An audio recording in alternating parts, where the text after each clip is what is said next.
Lady Antonia Fraser, a London resident, is the widely heralded author of several best-selling biographies of notable British figures, including Mary Queen of Scots, Royal Charles, and Cromwell. To millions of mystery readers, she is known as the creator of Jemima Shaw, television interviewer and capable detector of criminals.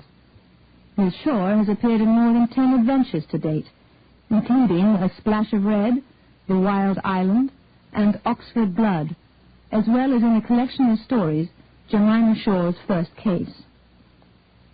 Getting to Know You, by Antonia Fraser.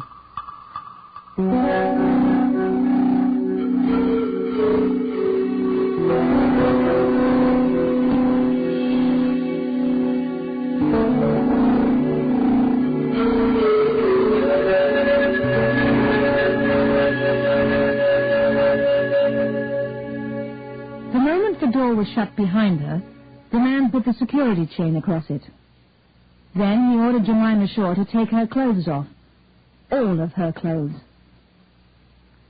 But you can leave your shoes on, if you like. They're pretty.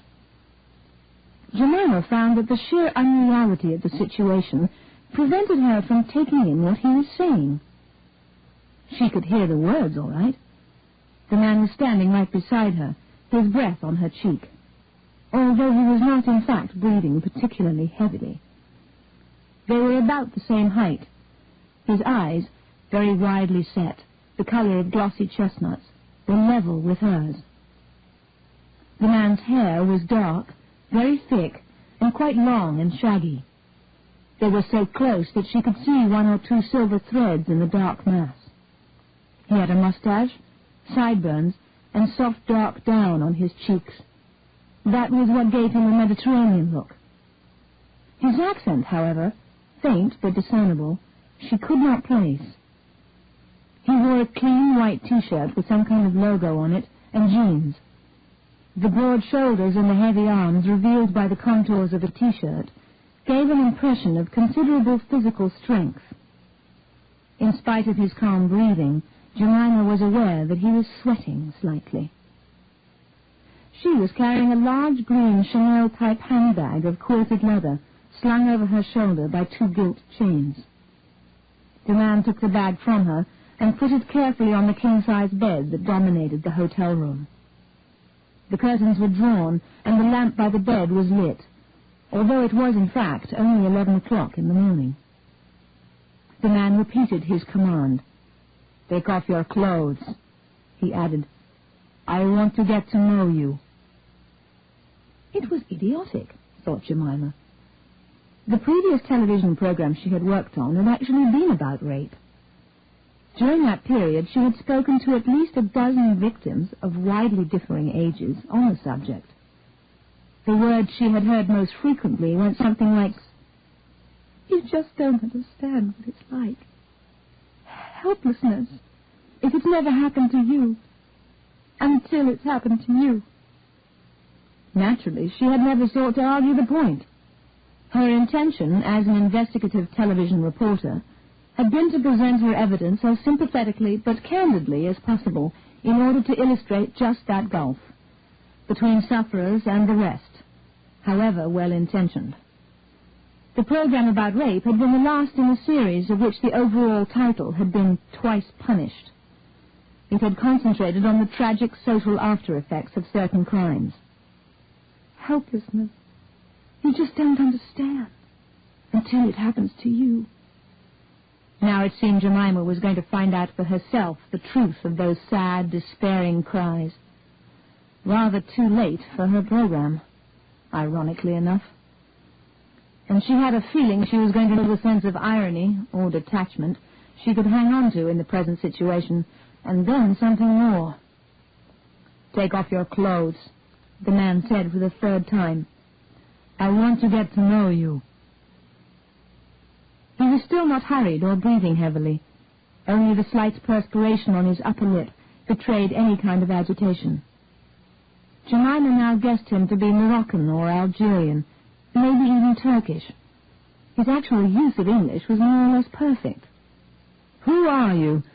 And where is Clemency Vane?" "I've come to interview Clemency Vane." Jemima decided the best course was to ignore the ludicrous, frightening command altogether and attempt in some way to gain a mastery of the situation. She was glad to find that her own voice was absolutely steady, even if she, unlike the man himself, was panting a little.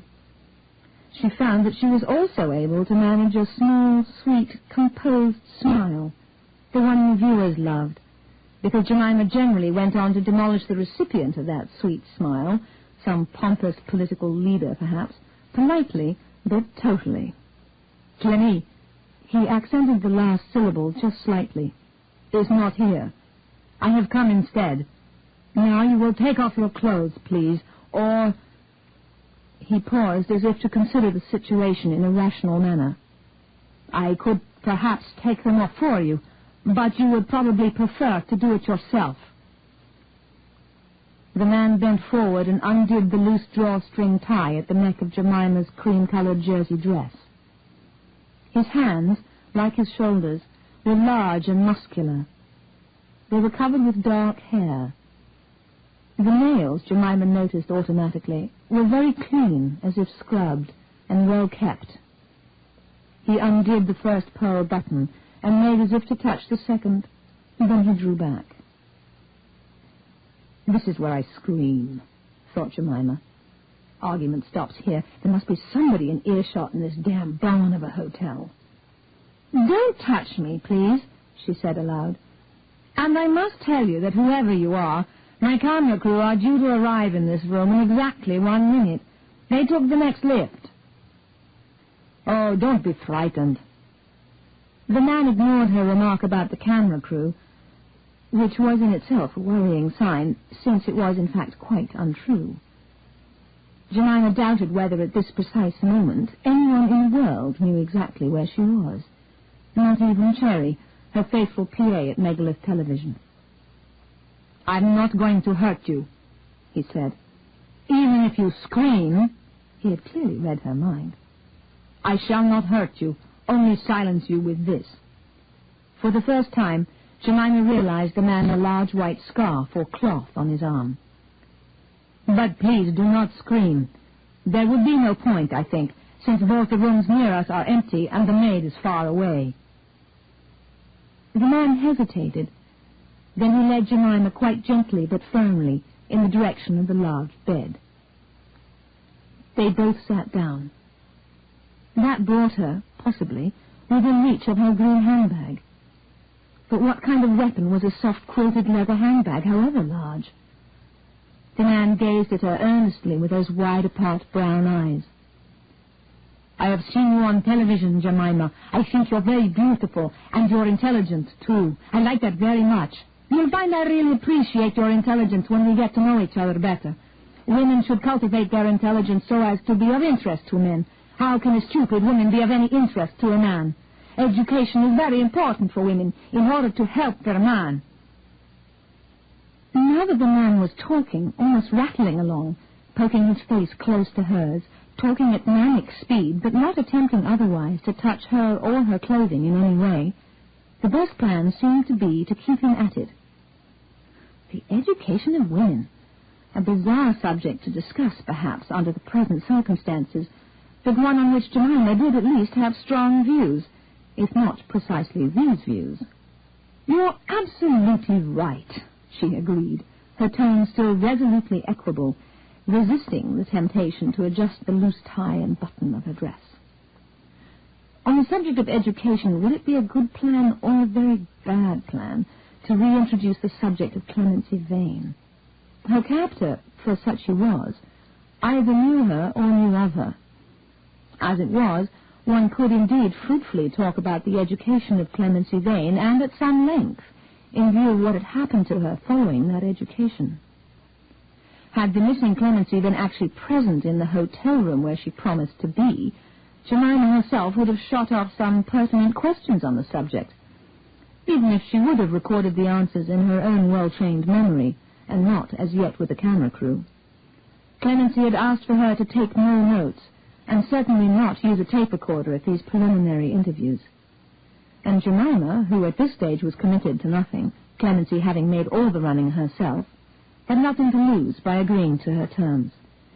Clemency Vane was a convicted criminal who had recently been released from prison, where she had spent something over 5 years on a charge of drug dealing. It was an odd case. Nobody seemed to know quite where all the money had gone. Some really large sums had vanished. Jemima remembered that the original sentence had been for 8 years, and that Clemency had been released for good behavior. It had certainly been a strong sentence for a first offender. On the other hand, the proved details of Clemency Vane's drug dealing were pretty strong, too. And it was undeniably dealing. No question of a desperate addict merely trying to service her own expensive habit. Quite apart from the fact that she had pleaded guilty. The oddness lay in the hint of political background to it all. A hint that mysteriously and totally disappeared when the case came to be tried and the guilty plea was entered. What was the country concerned? Jemima tried to remember. Red Clenny? Blue Clenny? Green Clenny? Not the latter, presumably, in view of the drug dealing. Since none of this had finally been proffered by the defense at her trial, temporarily the name of the country eluded her, which was ridiculous. But she would have reminded herself of all the details of the case beforehand, if Clemency Vane's summons to an interview in the anonymous Bath London hotel had not come so peremptorily to her this morning. That had altered their previous, more long-term arrangements. No, it can't wait. I thought it could when I spoke to you originally, but now it can't. St. Angela. That was it. St. Angela, one of those little states whose precise connection with drug traffic, anti-drug traffic measures, nationalism and anti-imperialism was so difficult to establish, even for those who were keenly interested, which most Britons, and Jemima was no exception, frankly were not. That was the hint of political background that had come and then mysteriously gone away. After all, shortly after Clemency Vane was imprisoned, there was a successful revolution in St. Angela, so the whole situation had changed. St. Angela, where exactly was the place? Latin America? Central America? South America? It was ridiculous to be so ignorant about sheer geography, which was, after all, a matter of fact. But then that was Europe-centered Britain, including Jemima Shaw, for you. Jemima looked at the man again. Not a Moroccan, an Algerian, or a Turk, then, but a Sant Angelino, if that's what its nationals were called, as she seemed to remember they were. More vagueness, she ruefully admitted. All the same, for the first time her gaze was inquisitive, not challenging and self-protective. A Sant Angelino. Somehow connected to Clemency Vane's drug charge, once deemed in some way political, then all of a sudden quite apolitical, just criminal. What she was not in any way clear about, as yet, was exactly how Clemency and her drugs fitted into Jemima's current series. She had been wondering that ever since Clemency Vane had made the first contact, but there seemed plenty of time to find out. Jemima's new series, very much at the planning stage, was tentatively entitled For the Love of the Cause. It concerned the rival claims of public campaigning and private life. She had already made various soundings concerning it, and had 1 or 2 preliminary interviews with dedicated campaigners of various sorts, including one with a man who, very much against Jemima's own beliefs, wanted to bring back capital punishment, but whose wife opposed him. To her irritation, she was failing to turn up sufficient numbers of strong women who fitted this particular bill. They existed, all right, but preferred to keep their private lives and/or disputes to themselves. Jemima sympathized, of course, but remained professionally irritated. Then Clemency Vane telephoned out of the blue. Jemima herself would certainly never have thought of a reformed, one hoped, drug dealer in connection with this series. Yet Clemency's original call, fielded by Cherry, indicated that this area of conflict was what she wished to discuss. Various other calls followed, guarded conversations all on the telephone, with Jemima herself, with no direct information offered absolutely pertinent to the program, yet a great deal of talk about the principles involved, love and duty, their rival demands, and so forth. They had met only once, as now, in an hotel, an anonymous block in a different part of London. As now, the summons had come suddenly, giving Jemima little time to prepare. "I can get away now," Clemency Vane had said. "Please come." And Jemima, to the sound of a few protests about workload from Cherry, had gone. For Clemency Vane's appearance, Jemima had been dependent on the numerous newspaper and television news images, the strong features, particularly the nose, which might be described kindly as patrician, otherwise as beaky, the circular tinted glasses that added a somewhat owlish look, and the pretty, softening halo of blonde curly hair at her trial. In fact, Clemency was darker than Jemima had expected, or perhaps the blonde hair had been allowed to darken in prison. As it was, her hair, also much straighter, was scraped back, and her face behind the circular tinted glasses, they at least were familiar, virtually devoid of makeup. You got the impression of someone deliberately rendering herself unattractive, or at least unappealing. Gone was the feminine softness of the prisoner on trial. At the same time, Clemency was quite tiny physically. That, along with her cultivatedly plain appearance, was another surprise. Well, you never really knew about people from their newspaper photographs, did you? That was one certain rule. Even television could be oddly delusive about size and scale. It was still a strong face, despite the unexpectedly small scale of it all. A strong face and a strong character, too, judging from the evidence yielded up by the trial. "I need to find out about you," Clemency had said at this meeting. She spoke quite abruptly, dragging on her cigarette. She had smoked throughout the interview, stubbing out each cigarette with fury when it was about halfway finished. "I need to know if I can trust you." Her attitude was certainly not conciliatory, defiant, if anything, but she was also nervous. "As it happens, you can trust me." Jemima was prepared to be patient. "But I hope you will find that for yourself. With time. That's the best way. I'm in no hurry about this series. We've only just started to research it, as a matter of fact. For the love of the cause. It's a fascinating topic, but a tricky one. I need to get exactly the right people. That piece in the paper. The woman spy in love with an Israeli. Ah, you saw that. I wondered. Premature, I'm afraid. She won't talk to us. Too much conflict already about what she did for love." "I, too, did it for love," Clemency said, interrupting her. "You could say that I, too, gave up everything for love." She was busy stubbing out yet another of those wretched cigarettes, and she did not look at Jemima as she spoke. "You mean there was a man involved?" Jemima spoke tentatively. Clemency's nervousness was perhaps not surprising under the circumstances, but quite marked all the same, including this sudden out-of-the-blue request for a face-to-face interview. She had no wish to frighten her off at this stage. "Correct. There was a man." Clemency pulled on her cigarette with increasing ferocity and then once again stubbed it out. "That didn't come out at the trial. I didn't want it to. I pleaded guilty, and that was that." "Is he still involved? Or rather, are you still involved with him? You were in prison a long time. Or is it over? Is it this love versus duty question of the woman spy and the Israeli you mentioned when you first contacted me? Is that what we might talk about on the program?" Jemima realized too late that she had posed too many questions too quickly.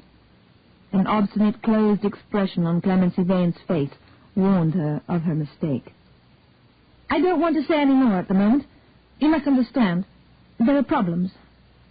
And Clemency declined to explain any further, sharply and inexorably. That was all Jemima was left with, until the summons this morning. So there was a man involved. And this was him?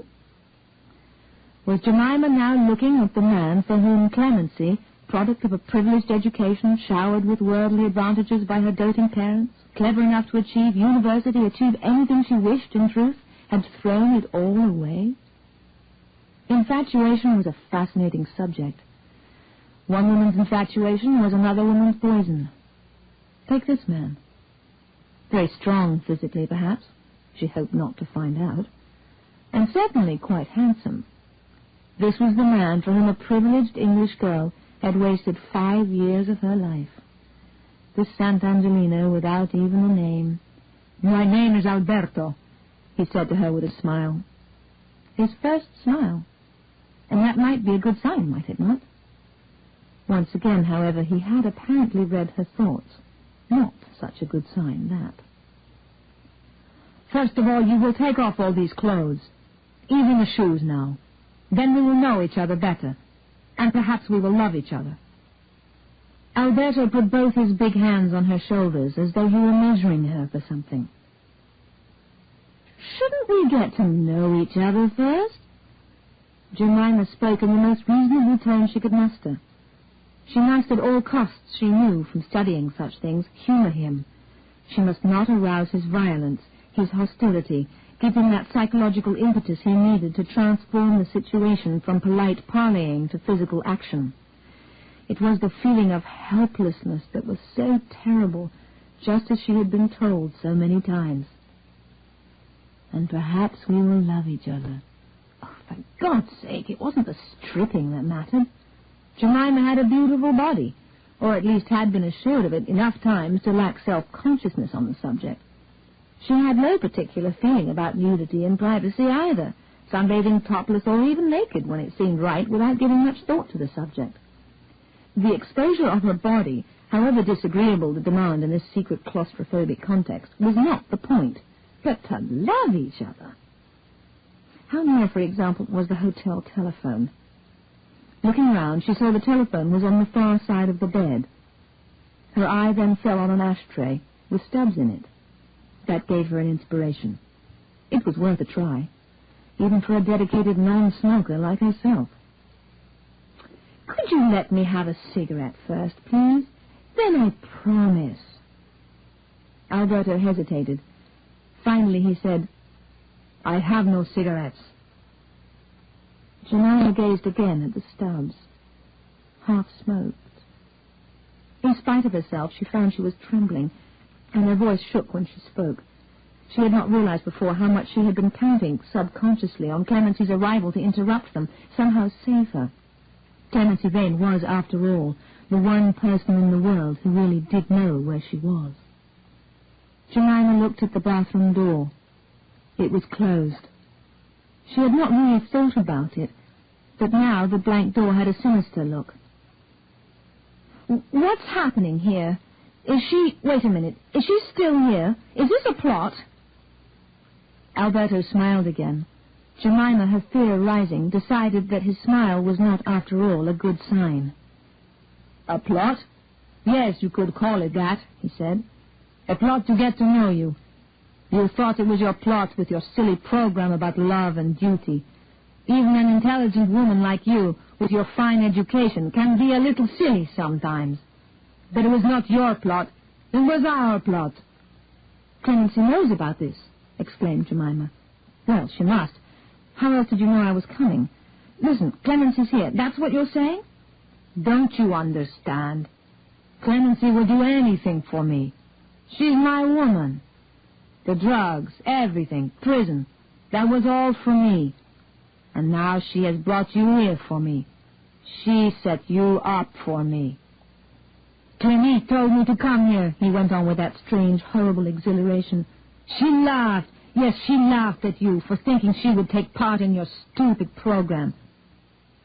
He was becoming vehement again, but apparently unaware of what he was doing, as the grip on her arm tightened.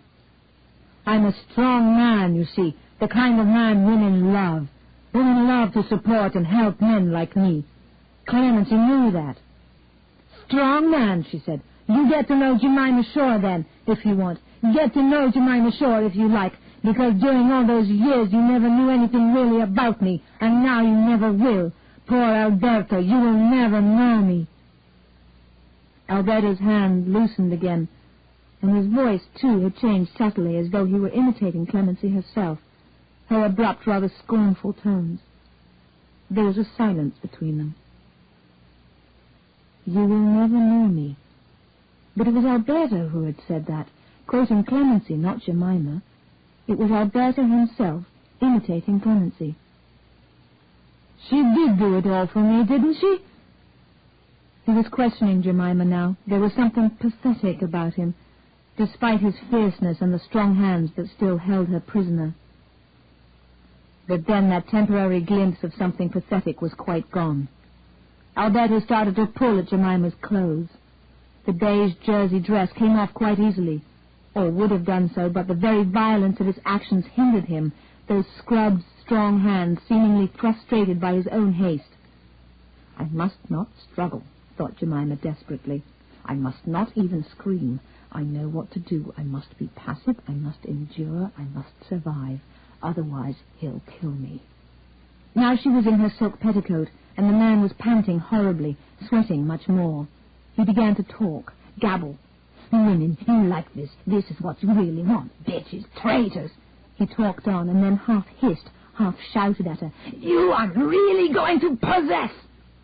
In spite of herself, Jemima lost control. The careful passivity went. She began to struggle in Alberto's grip, to shout at him. Even if you killed me! Having raped me was the unspoken phrase, but still she did not wish to pronounce the words, in spite of everything. Even if you kill me, and especially if you kill me, you would not get to know me. You would not possess me. Alberto stopped. He still held her. Now they were both sweating, panting. She said that. Clemency. But before Alberto spoke the words, Jemima knew the truth. Understood suddenly and clearly what had been implicit all the time. What had been done for love, once long ago and once only recently. Alberto, she spoke more strongly now. Release me, then let me go into the bathroom. No, it's not right. Some of the power was waning in him, the passion. Jemima felt it. Her own increased. She's there. Clemmy, he added in a low voice. I want to see her, said Jemima. There's nothing you can do. You must let me go in there. There may be something I can do. Alberto shook his head. It's too late, he said. Listen, for God's sake. It's too late. It was already too late when you arrived here. Now the force she had felt in him was totally extinguished. She was in command. In command as Clemency Vane had once been. Had been until the very end. I followed her here, he went on. I knew she was stealing out to come and see you. I pleaded with her when I got here. I knew she was trying to leave me, that she was getting frightened of what I might do to her. She found me so violent, so demanding after she came out of prison. She said sex didn't interest her. She never even wanted to make love with me. She said I bored her. Alberto began to sob convulsively. Then when I pressed her more, she said she never loved me in the first place. She did it all for the cause. Yet I helped her. I protected her. She wouldn't listen. The money was needed dead, she said, so she did what she had to do. Now it was not. Sant'Angelo was safe. And she would tell the world why she did it all. Not for me, but for the country, the cause. He sobbed more terribly. For love, Clemency's words came back to her. You could say indeed that I gave up everything for love. Dry, wry, defiant words. But for love of the cause, not the man. Jemima jumped up, and Alberto did not even try to stop her. She pulled on her dress, and he made no move to stop that either. She went into the little clean white hotel bathroom, saw the shower, The bright, pristine towels on the rail. Not very big towels, an unremarkable beige color. It was that kind of hotel. All the towels were clean and untouched except one. That was the towel draped inadequately over the body of Clemency Vane, lying in the bath. The towel left her face exposed, or perhaps Alberto had not wished to cover it. Certainly he had not closed Clemency's eyes.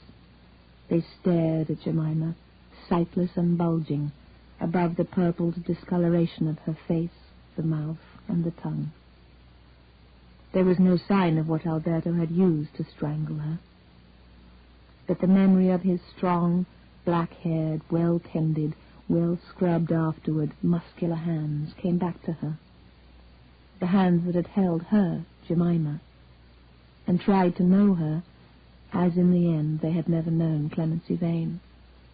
"I told you too late," Alberto said from the bedroom. He had not moved. "You can go away now," he added, in a remote voice, as though the subject no longer interested him. "I shan't harm you. Go. It's nothing to do with you any more." Much later, back at the Megalith office about 7 o'clock, Cherry said to Jemima, with that cheerfulness she maintained even toward the end of the office day, "Where were you this morning? There were quite a few calls. You left a message saying you were out seeing that woman, what's her name, the drug runner who did it all for love, the persistent one who kept ringing up about the new program. But you never left me a number. Did you see her?" "I saw her," said Jemima. Later she would tell Cherry, of course, as she told her everything. And later still everyone would probably know. But not just now. "Was there anything in it, the program?" inquired Cherry. "She was so sure she could help us." "No, after all, nothing in it for the program." "Oh, well," said Cherry comfortably, "you never really know about people, do you?" Jemima Shaw agreed.